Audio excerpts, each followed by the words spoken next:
Hi everyone. Hi, Mitzi.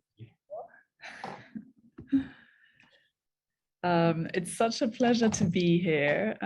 Such a pleasure to be here with Taymour Soomro, who 3 years ago I didn't know, and now I know well, and I know his work very well.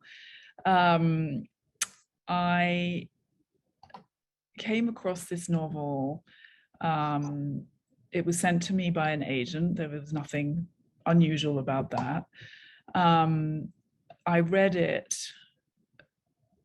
overnight, I think, which is something that I don't always do. And I knew once I'd read it that I wanted to publish it. It was very clear. It's just clear and simple. That was it. So the book is about a young man named Fahad who's sent to rural Pakistan um, for the summer. He comes from a wealthy family. He's had a fairly cosmopolitan upbringing. He doesn't want to go to rural Pakistan with his father, where his father's farm is located. Now, correct me, Taymour, if at any stage I get any of the details. Of course. And the novel is about what happens to this boy when he gets to this part of the world. He hasn't been there before. He encounters all sorts of new things, and he encounters himself really for the first time. It's also about what happens to Fahad as he grows up and as his life evolves beyond that moment, and then as he looks back to that moment. It's mesmerizing. It's incredibly powerful. There's something kind of almost chant-like about the way the sentences proceed and take you with them. It's unsettling. It's beautiful, and those are the reasons I wanted to publish it. And we'll talk about what's in the book. But I think Taymour, you're going to begin with a very short reading from the beginning of the book.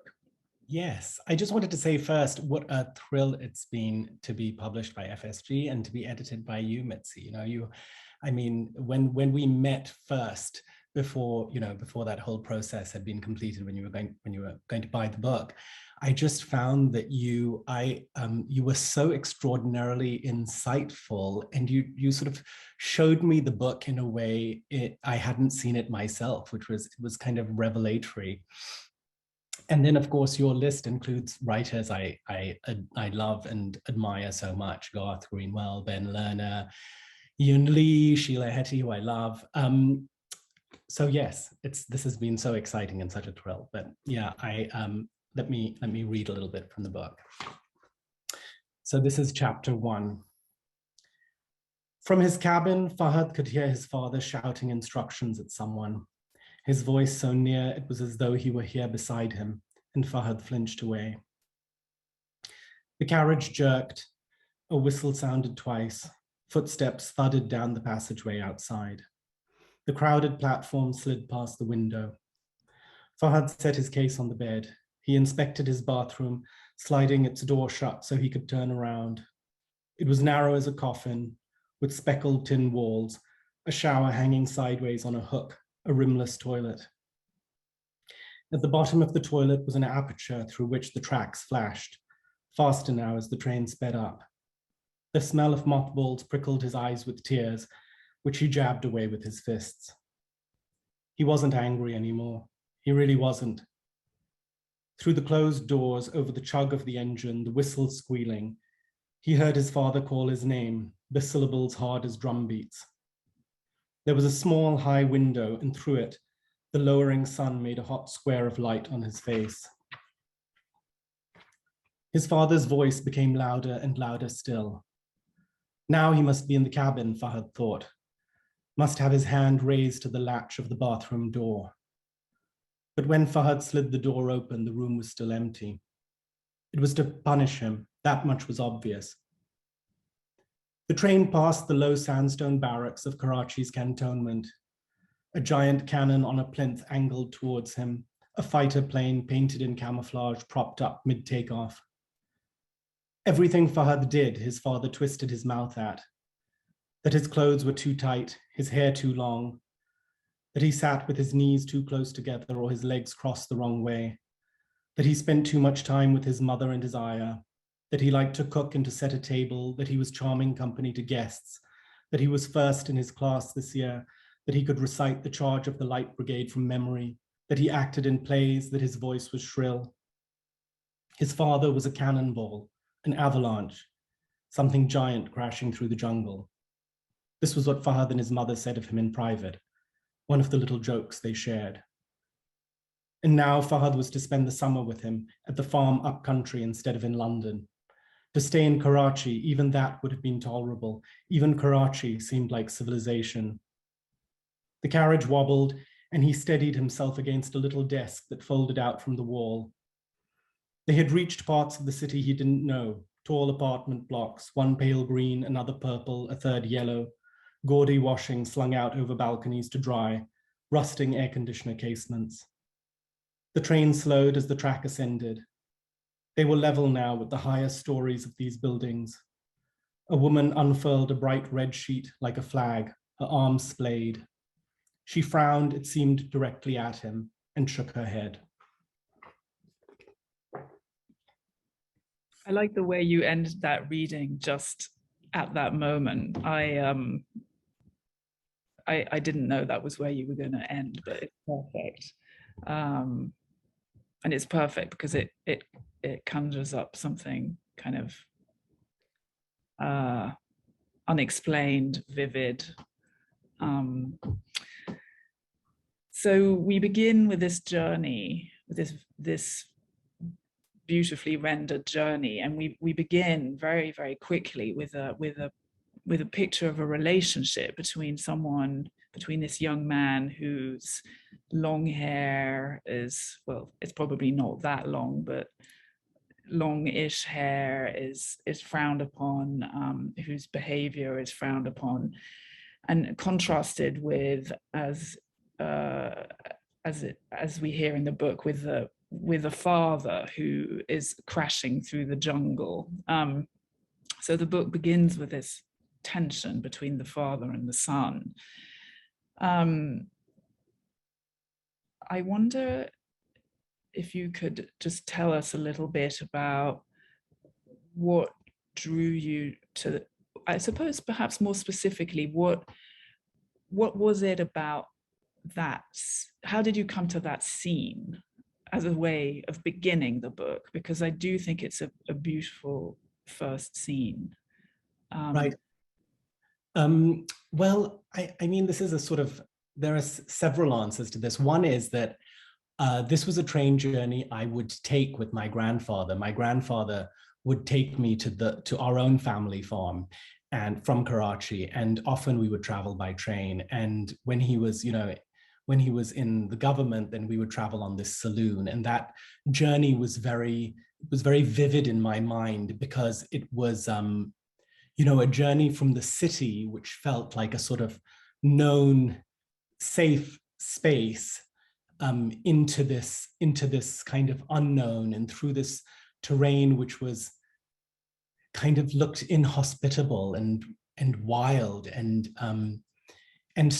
that for me, when I was thinking about this novel and I was thinking about this journey for Fahad, that seemed like it seemed like the journey that he would be going through in sort of emotionally, the kind of a metaphor for that he would be leaving something safe and going into something treacherous, something that he felt was treacherous, and a space he didn't know, and a space in which he didn't know himself or wouldn't know himself.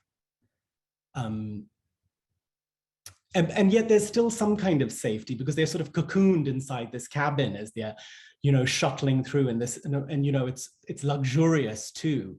But the sort of the wilderness or the danger or what's unknown is sort of all around them, sort of, and almost reaching in. And that felt very true to me, to Fahad's, to what would be going on in his mind. And when they get off the train, suddenly they're plunged into another world, and Fahad realizes, I suppose, the extent of his father's power. Perhaps you could describe that a little bit to help those people who are here who may not have read the book, just to explain what this farm is and what it represents, and the Sure. companies of it.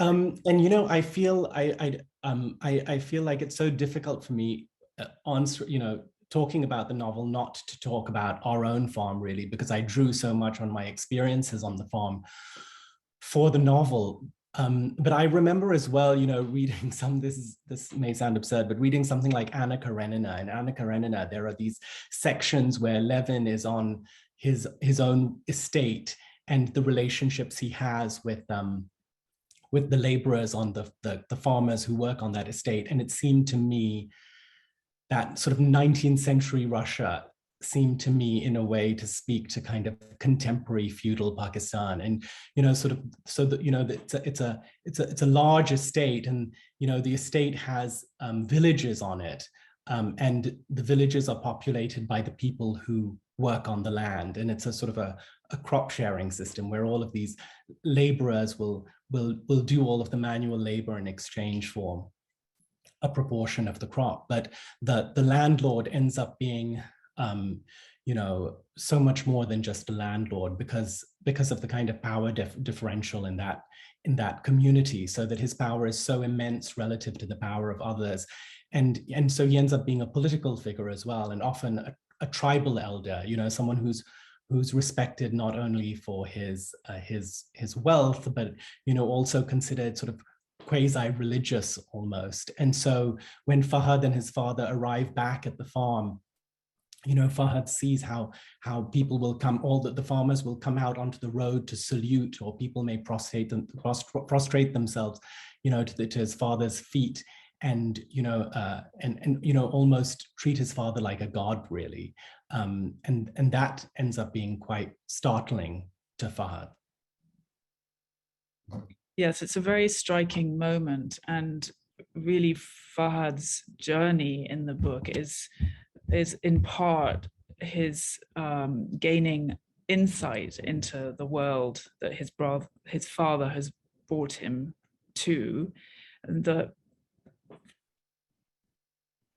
violence that perhaps is hidden from him at times, and that he discerns as he travels around the landscape, the disturbing power dynamics between him and some of his relatives, his father and some of his relatives. And then, of course, the one thing that is central to the book is this this love story, in a way, that emerges unexpectedly. And I'm trying to figure out how much I want to give away. I don't want to give away too much in the book, but there is a very important love story, and a story of queer desire in the book, which I found beautifully rendered. So you have that, and you have this sort of unexpected love story and this tenderness, but you also have the power, the violence, really, that's in the landscape, the jungle that's been kind of cut back and tamed, as it were, only just suppressed. Did you realize, as you were writing, that you were balancing these things, that there was this kind of exquisite depiction of a slow building romance on the one hand, and then this kind of rather brutal dimension to the tale you were telling? In some ways, I think yes. And actually, when I began writing the novel, I knew always that it was going to be a story about a father and son. And as I was writing it, and I kept writing drafts, and I was kind of getting stuck. And I, you know, in that process, I end up looking everywhere and anywhere for guidance on how to unstick myself. And I remember reading an interview with Gary Steingart, and he said, oh, you know, every novel has to have a love story in it. And I thought, oh, wow, my novel doesn't. And then I started working with this love story, and actually it completely unlocked the novel for me, because it made me, in a way, it became, amongst other things, it became a kind of a way to look onto that father and son relationship, or to refract that father and son relationship too. And it said so many things about violence and about what being a man might be in the heads of these men. And I think that that question of violence was really important to me, because it felt to me, or this has sort of in a way been my central kind of preoccupation in so much of my writing, that you know, these lessons about what it means to be a man, in a way, they make love and intimacy impossible, very difficult, if not impossible, because the kind of violence that they encourage, you know, that the power a man has is this the you know, the ability to do violence, even if that violence is contained, that somehow unspoken it should be there, that is what it means to be a man. And so I was really interested in exploring the way in which that would inhibit or get in the way, that these sort of imperatives about masculinity would get in the way of intimacy, of closeness, of love.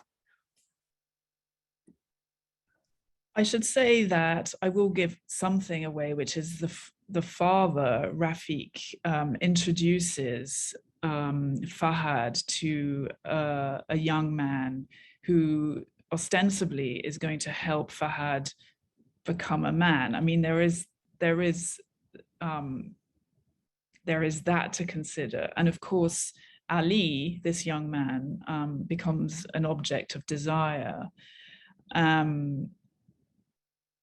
found it really interesting to see how you introduced this desire in the narrative, just very delicately, very slowly, so that when finally it becomes really central to the story, it both felt unexpected and yet true, as though I had been anticipating it without noticing that I had been anticipating it. And I thought that was very well calibrated. And of course, actually quite erotic as well, because there is that sense of waiting, you know, there's this desire that's there in the telling.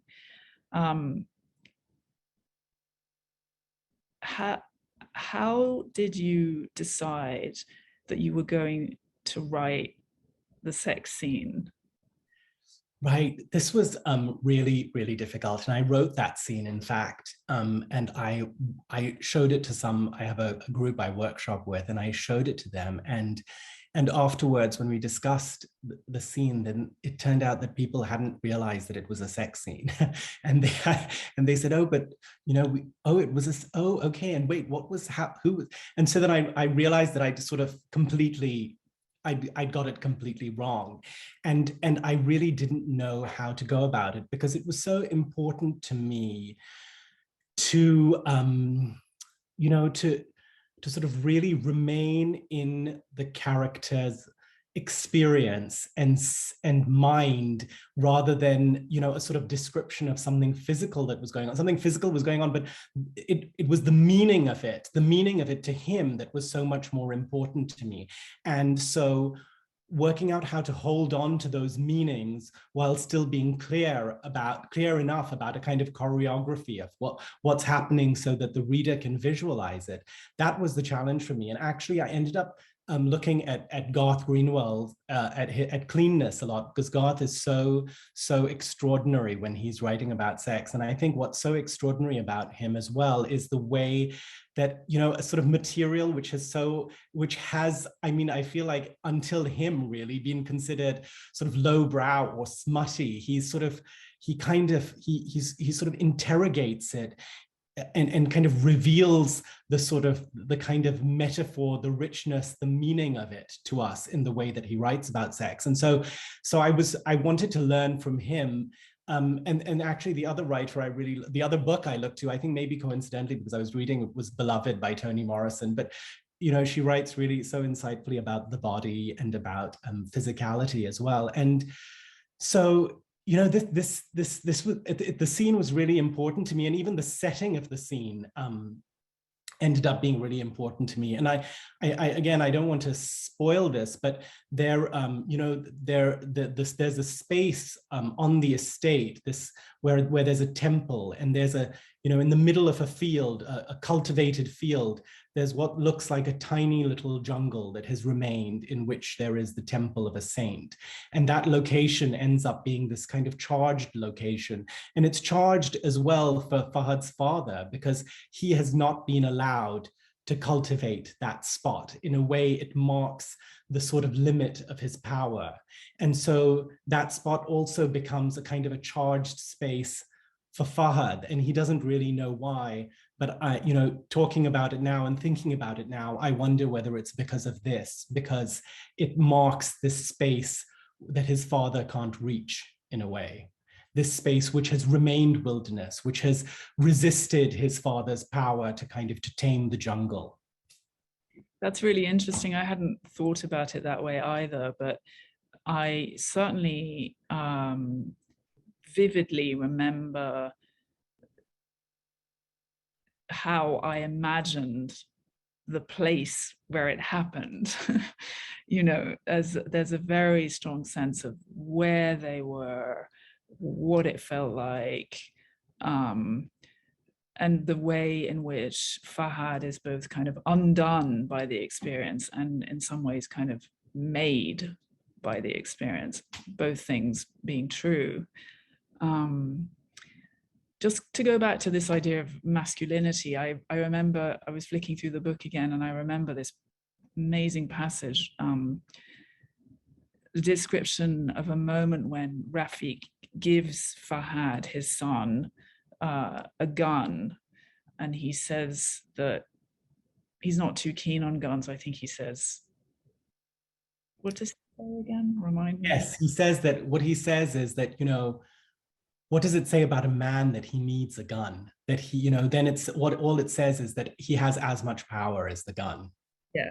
So there's that, which I thought was a really interesting statement. And then the fact that Fahad keeps the gun under his bed and then behaves differently, just knowing that the gun is under his bed. So this idea of potential violence, of snakes, the sense of nature itself being threatening, that leads me to questions about the landscape and the way that it's there's this maybe you could talk a little bit about the crops and the rain and the dam that threatens to burst, and what that means for all the people who live there and so on, because there's a kind of violence in that too, which looms over the book and is part of the mood of the book. Right. Yeah. So this sprawling estate, this sprawling farm, it has a canal that runs through the center of it that provides water. The canal leads from the river, comes from the river, and then makes its way through this estate. And then from the canal, you have little tributaries that irrigate the fields. And I remember when I was working with my grandfather on the land, that this contrast was so, or these two kind of sort of locations of power were so interesting to me, because on the one hand, there was the sort of power of the powerful man, and the potential violence and the actual violence in men. But there was also then the power of nature, because we would have floods. We had on several seasons we had floods that would completely destroy the crops, so that no one would make any money from the land. And or the lack of water.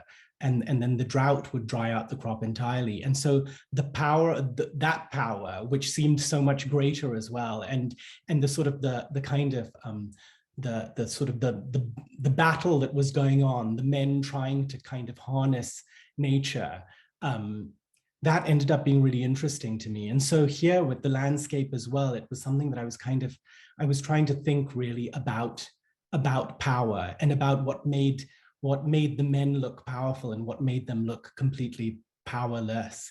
And then and you know, and there's a scene in the novel where Rafiq dams the canal, and he dams the canal in order to punish a relative of his, to deprive him of water. And that you know, that was also true to my own experience farming, is that water was such a precious commodity that you know, that people were constantly trying, you know, people would fight over it. And this is completely off track, but I remember when I started farming, I remember being told by someone who worked on our farm that a neighbor was taking water underground from our canal with a pipe under the ground to his land in a distinct place. And I, you know, in those days, I think I was audacious, and I was so determined to kind of prove my own masculinity and my power. And so I said, we must go, and this is wrong, and we'll go and we'll dig up this pipe. And so we went with a tractor and with the men who worked on the farm. And when I got there, I could see how terrified they were, because they had come with guns. And this is also to that point that we were talking about earlier about the gun and power, is that they had brought their guns, and in a way it signaled to me their fear that they had to have their guns with them. And then we dug up this pipe. And then only later I thought to myself, both that it was someone's livelihood, someone's crops would have been destroyed by that action that I had taken so easily, and you know, applying these very simplistic ideas of right and wrong. And I thought too about how a farm like ours had come to have water in any case, you know, that it was through my grandfather's own political position, I'm sure, that our land was irrigated. So yes, that's a very roundabout way to talk about you know, the landscape and nature, and actually this extraordinary power that nature has. And it was something that I felt so, it felt like a kind of inescapable truth to me.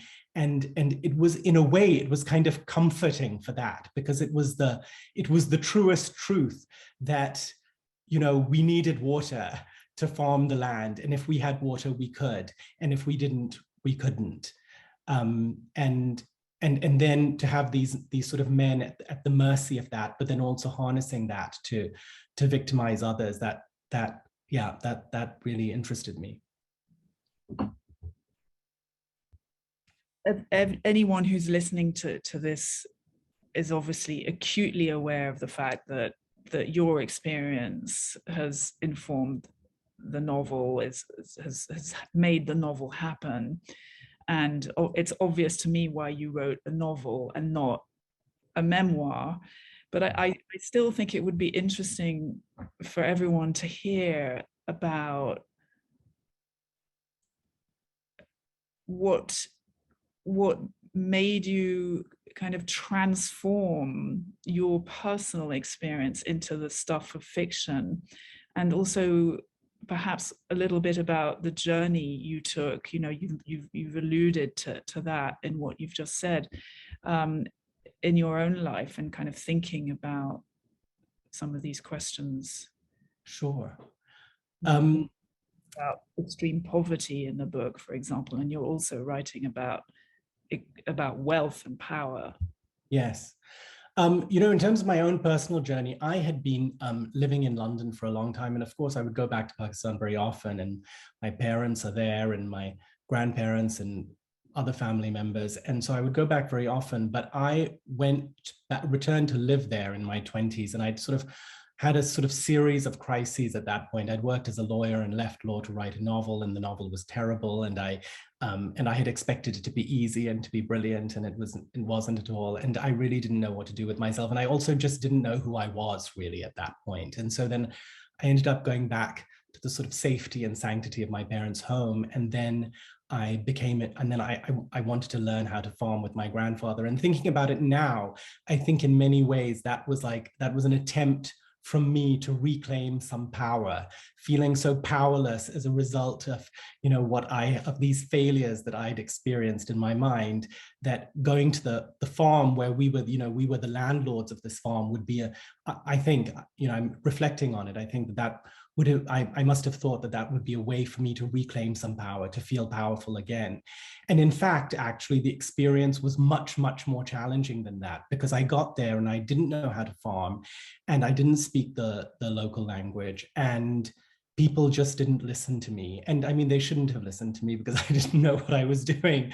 But I felt even more powerless. And you know, it's a community, it's a political community too, and people would visit and they would tell me, oh, you know, everyone thinks you're strange, and everyone thinks you're strange because you don't speak, and everyone thinks you're strange because you don't have a beard, and only Hindus don't have beards, and all of these ways in which I was still wrong.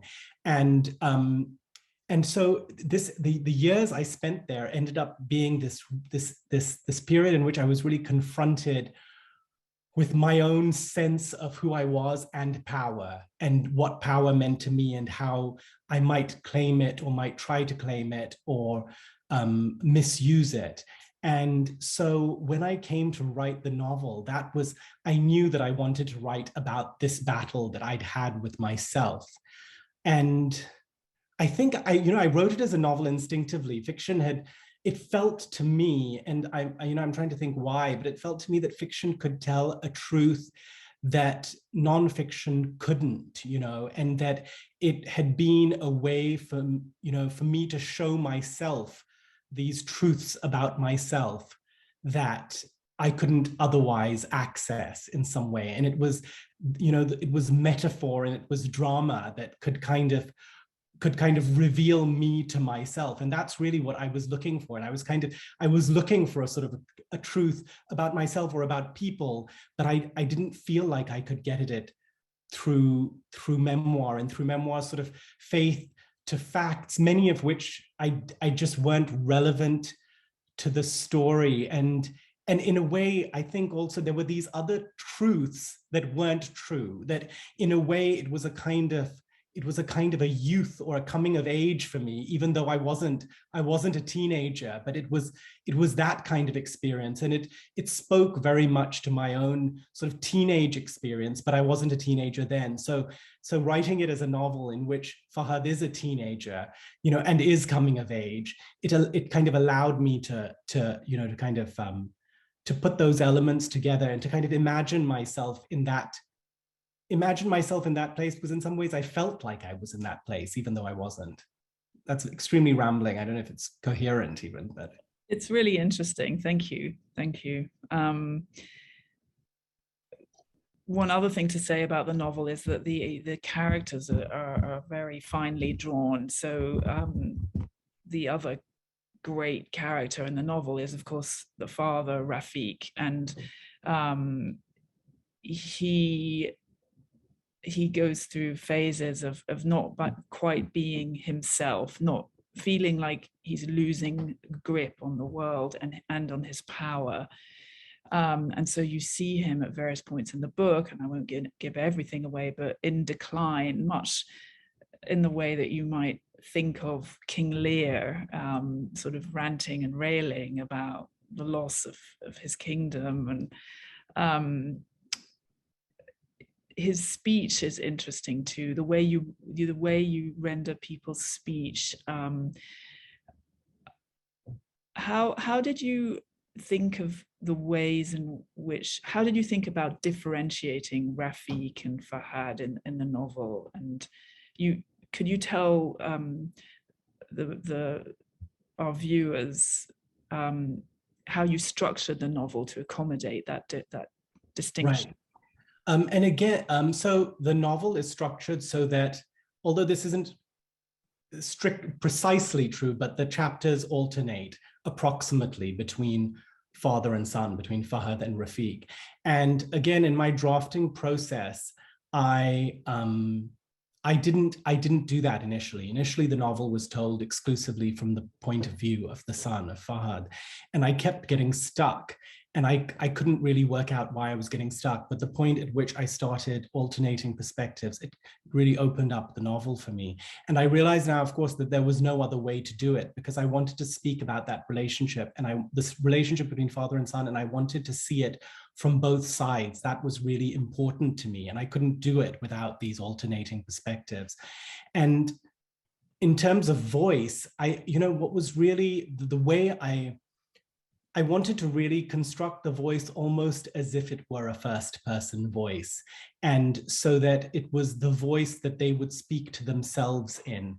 And I would say in some ways, Fahad's voice was more difficult for me, because Fahad felt so close to me. At the start, he really felt like me. And as I wrote, I sort of wrote him away from myself. But his voice felt closest to mine, whereas Rafiq in some ways was easier for me to write, because he wasn't me at all, and his voice was very different from mine, and his speech, that's sort of clipped and these quite short, tight sentences, and quite hard-edged and quite forceful and uncompromising. That's also the way he speaks to himself. That's also the way he thinks. And it's also the way that he speaks to other people. And in a way, it's a kind of speech that allows him very limited access to himself. Those sort of short, tight sentences, they really don't allow thought to develop in any kind of insightful way. And so really this challenge that he has, as you were saying, Mitzi, is in terms of his own relationship with himself and his identity, is that, as his power ebbs and flows, that it changes the way he thinks about himself, but he can't really grasp it. And he grasps it in these very elliptical ways. He holds on to these sort of memories he has, in particular with his cousin, who ends up being a very central figure, a central relationship for Rafiq, is his relationship with his cousin. And he thinks about these memories with his cousin, and about his relationship with his wife, to try to understand himself. But he has very limited access to himself, really. And it felt to me like the speech or the prose had to acknowledge that, had to recognize that kind of limited access. Yeah, I think that's exactly right.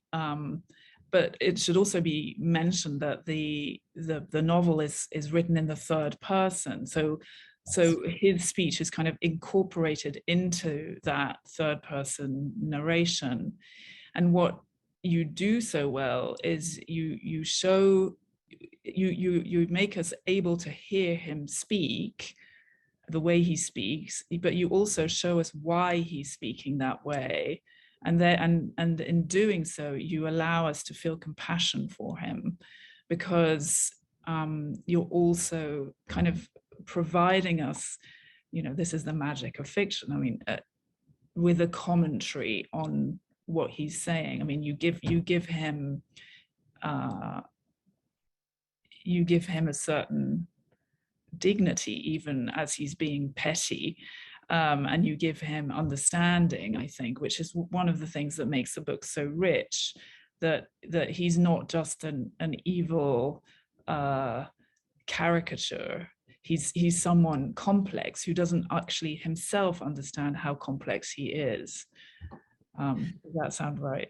Yes, and I think it was really, that ended up being so important to me. And I wrote a piece on novels featuring patriarchs for LitHub earlier this week, and I mean that was published earlier this week. And actually, and what I'd said in it is what I felt with this novel too, that actually the point of view of the patriarch was really interesting to me, because I think it's so easy, and it's what is so often done is to villainize, and this is not to say that that so much wrong has not been, I mean, so much wrong has been done by patriarchs, but I think what was also, what was so important to me was to recognize the kind of burden of power too, and the burden and that it creates this burden to kind of defend that power, to hold on to that power, and you know, that's really what preoccupies Rafiq. And I think the other thing that was really important to me as well was that,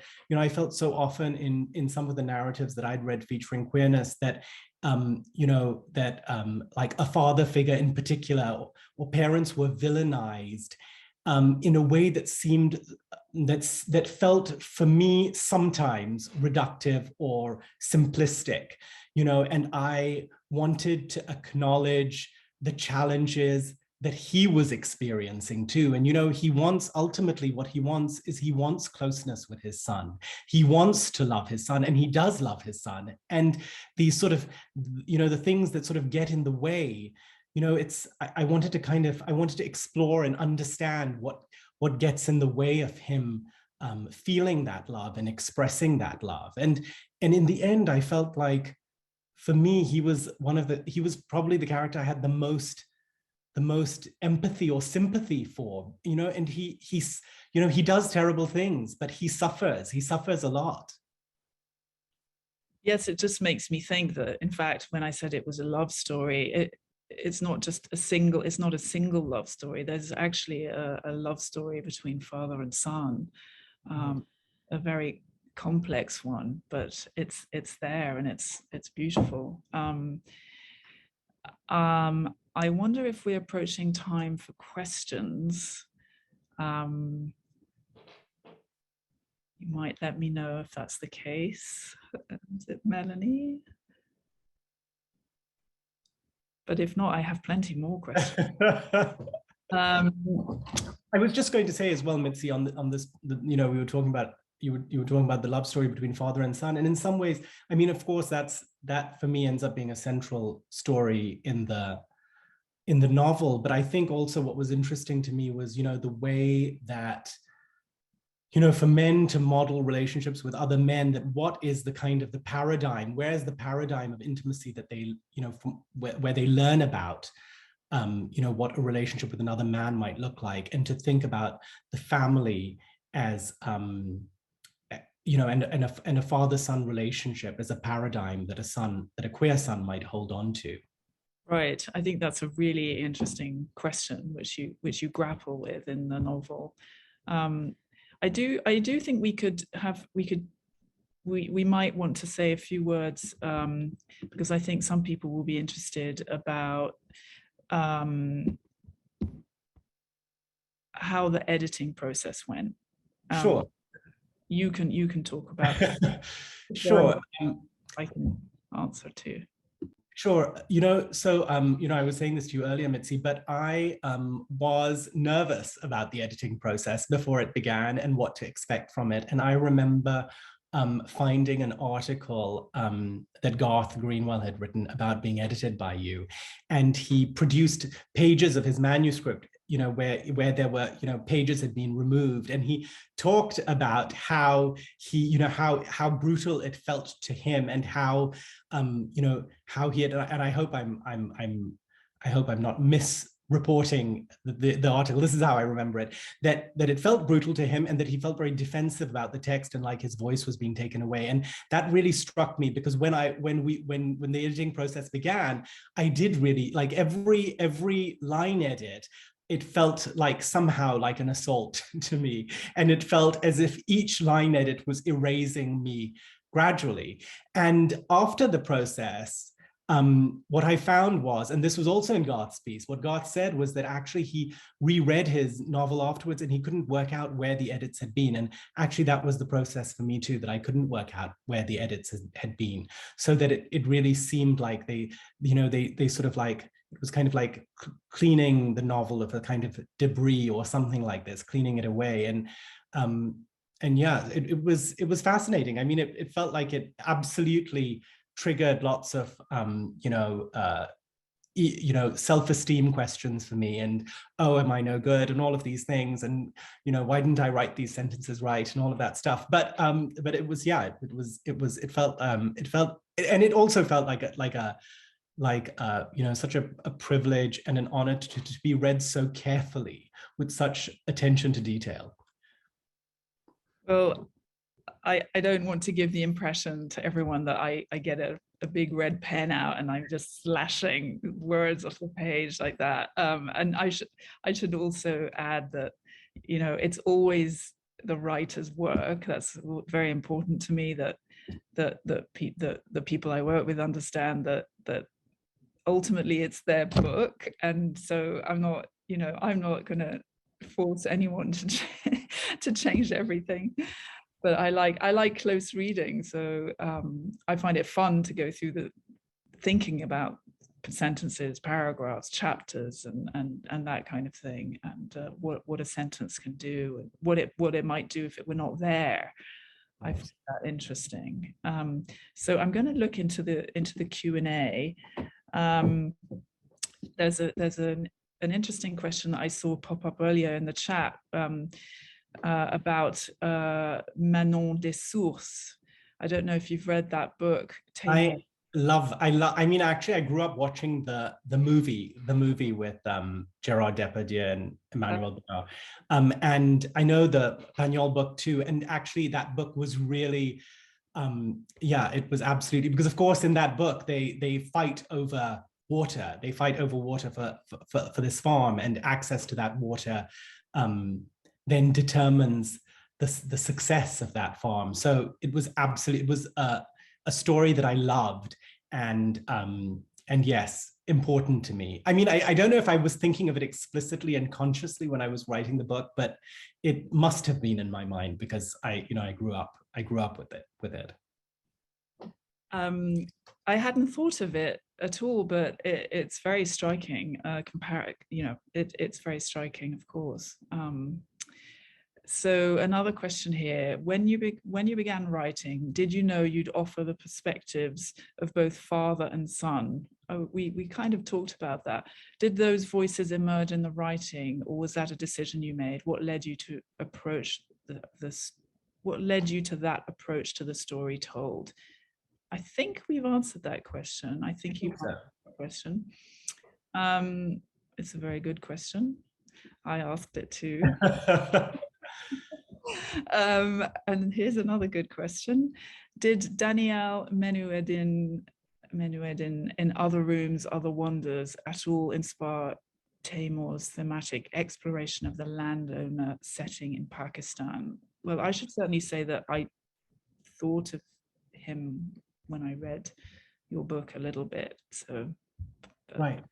Yeah, I think that collection is such a beautiful collection, and in many ways it kind of and it was wonderful for me in that collection to see these kind of estates and these kind of relationships brought to life. And it was certainly an influence for me. It was, this novel was part of a PhD, and that book was part of my PhD as well. So yeah, it was absolutely. And in that book, I think Daniel examines relationships between men and relationships between men and power so insightfully, and that so in many ways that was also, I kind of wanted to do that, but I wanted to sort of queer that relation, that kind of exploration. So we have another great question. How did you manage feeling that erasure and the self-esteem issues in the moment of editing before seeing the final form? It was interesting. I think what was interesting as well was that, as Mitzi was saying, as you were saying, sorry, Mitzi, as you were saying, that you're not, you're not prescriptive, right? So you're providing a suggestion. And I think that became clear to me because, I was also, the sort of second round of edits were done by your wonderful assistant, Molly. And so sometimes Molly would, in their comments, say, oh, I preferred the original. And actually, when I saw that for the first time, it was so startling to me, because then I thought, oh, wait, this isn't actually what you were saying was not, this is wrong. What you were saying is, what about this, or think about this, or this is how I would think about this. And actually then that completely reframed the way that I was thinking about the edits. It changed the way that I was thinking about the edits. And so that kind of freed me from that whole kind of, egotistical struggle I was having with myself. That's good to hear. And Molly is a great editor, and it's always interesting to see if we're both editing something at the same time, where we agree, and sometimes it's really quite surprising that very specific sentences that we might strike out, or one word that we might query, and in among many other words, it's interesting to see that we both go to those places. And then other times, of course, there'll be differences. There's places where I think they've noticed something I have not. And so there's no right or wrong exactly, but it's just, you just have to like reading and thinking about it. That's all. Yes. I think there are a couple more. Let's see. So when can we expect the next one? Oh gosh, that feels like, I mean, I always hope to, or rather, what I'm hoping is to write the next novel over the course of the next year. But, but I really don't know. I've started something, but I don't really know how long it will take or when it will be done. I have, as Melanie mentioned in the introduction, I have an anthology, a collection of essays on race and craft coming out in March next year. Yeah, we're all really looking forward to that. And I know the Centre for Fiction is having some issues with sound. So I can let you all know that we have 3 minutes left. So maybe you could tell us in those 3 minutes, Taymour, what you've been reading recently that has struck you. If there's any book, it doesn't have to have anything to do with this book particularly, but just something you're enjoying or that you're enlivened by.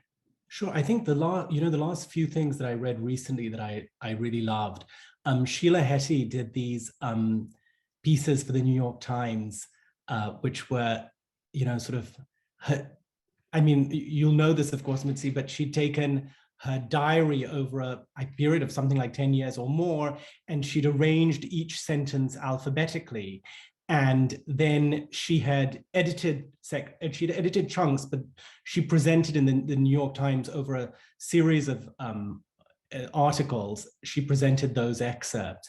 And I found those really, really, really fascinating, because that process of reordering, it kind of really revealed something very, very interesting about pattern and rhythm and repetition. And it provided this access into the mind, not only into Sheila's, but in a way, reading it, I felt this kind of insight into my own mind and into the way that those feelings that are so often felt so intensely, that they recur, and that in a way we don't remember, we don't have such a strong memory for the fact that we felt that way maybe not so long ago, and now we're feeling that way again, and it feels absolutely new. It feels like we're feeling it for the first time. But I thought that those pieces were really beautiful, Sheila's pieces. And then I read Tsitsi Dangaremga's book Nervous Conditions, which is the first of her trilogy set in Rhodesia, about a young girl growing up, and and just sort of a young poor girl, and how she becomes educated, and how that changes the way she feels about the place she's from, her family, herself. I found that really, really beautiful. And then lastly, a book my sister recommended to me, which was Vikram Seth's book, From Heaven Lake or On Heaven Lake, which is a book about his journey when he was a student in China, and he made a journey from Nanjing to Tibet. And it's nonfiction, and it's written very, very beautifully. I'm stopping here because I know we've run out of time. So Well, I want to read those books. And thank you everyone for participating. Thank you to the Center for Fiction. I'm so sorry that your audio has cut out. I can recommend the center extremely highly. You must go there. Amazing events. We love partnering with you. And it's a beautiful place to go to read, to think, and to celebrate fiction. Congratulations, Taymour, on your novel. Thank you. Very proud to be your publisher. And thanks to everybody who's attended. Thank you so much, Mitzi. Bye all. Bye-bye.